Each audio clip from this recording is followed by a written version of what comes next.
इस समारोह में उपस्थित मध्य प्रदेश के राज्यपाल श्री मंगूभाई पटेल जी, मुख्यमंत्री डॉक्टर मोहन यादव जी,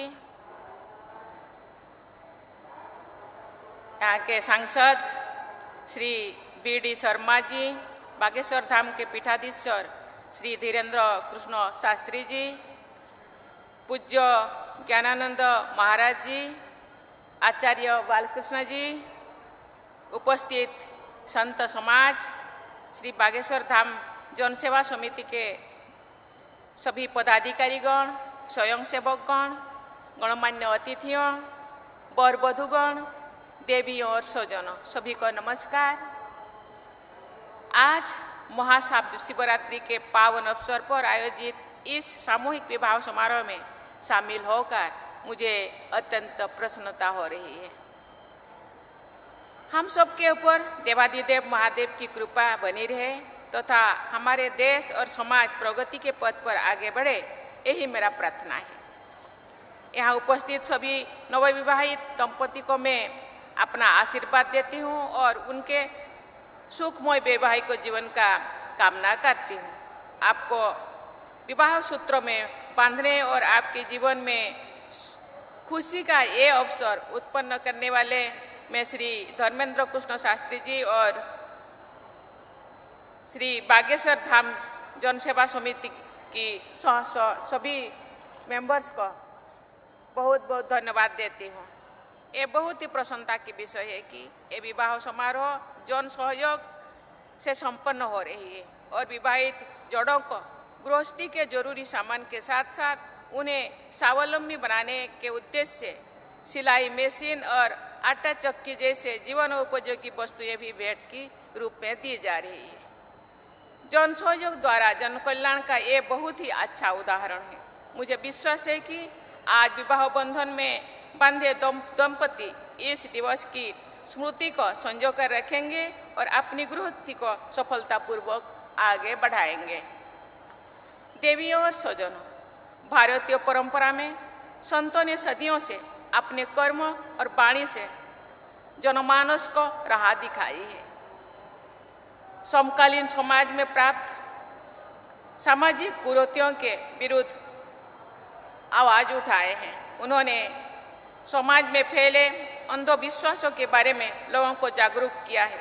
छुआछूत और उच्च नीचे भेदभाव को दूर करने की ये सीख दी है। संतों ने महिलाओं को समाज में उचित सम्मान दिलाने के लिए प्रयास किए हैं। चाहे गुरु नानक हो, संत रविदास हो, संत कबीरदास हो, मीराबाई हो या संत तुकाराम हो, सबने अपने उपदेशों से लोगों की सही मार्ग को दिखाई है और उनको आगे बढ़ने के लिए प्रेरित किए। भारतीय समाज में अनेक योगदान ने ही उन्हें पूजनीय स्थान दिलाए हैं। आज जब हमारे देश वुमेन डेवलपमेंट से वुमेन लेड डेवलपमेंट की ओर अग्रसर है, तब समाज के सभी लोगों का कर्तव्य बनता है कि वे बेटियों और बहनों को सबल और सक्षम बनाने में अपना योगदान दें। उनकी शिक्षा, स्वास्थ्य और सुरक्षा पर ध्यान दें। हमारे छोटे छोटे प्रयास हमारी बेटियों को सशक्त बनाएंगे।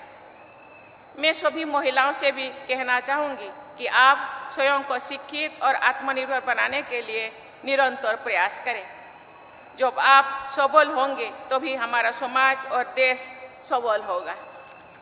हमने भारत को वर्ष 2047 तक जब हम आज़ादी की शताब्दी मनाएंगे, एक विकसित देश बनाने का लक्ष्य रखा है। एक ऐसा भारत जो न केवल आर्थिक रूप से आत्मनिर्भर हो बल्कि सामाजिक समरसता से परिपूर्ण हो, पर्यावरण की दृष्टि से संवेदनशील हो, अपने आध्यात्मिक प्रकाश से विश्व समुदाय को राह दिखाने वाले हो।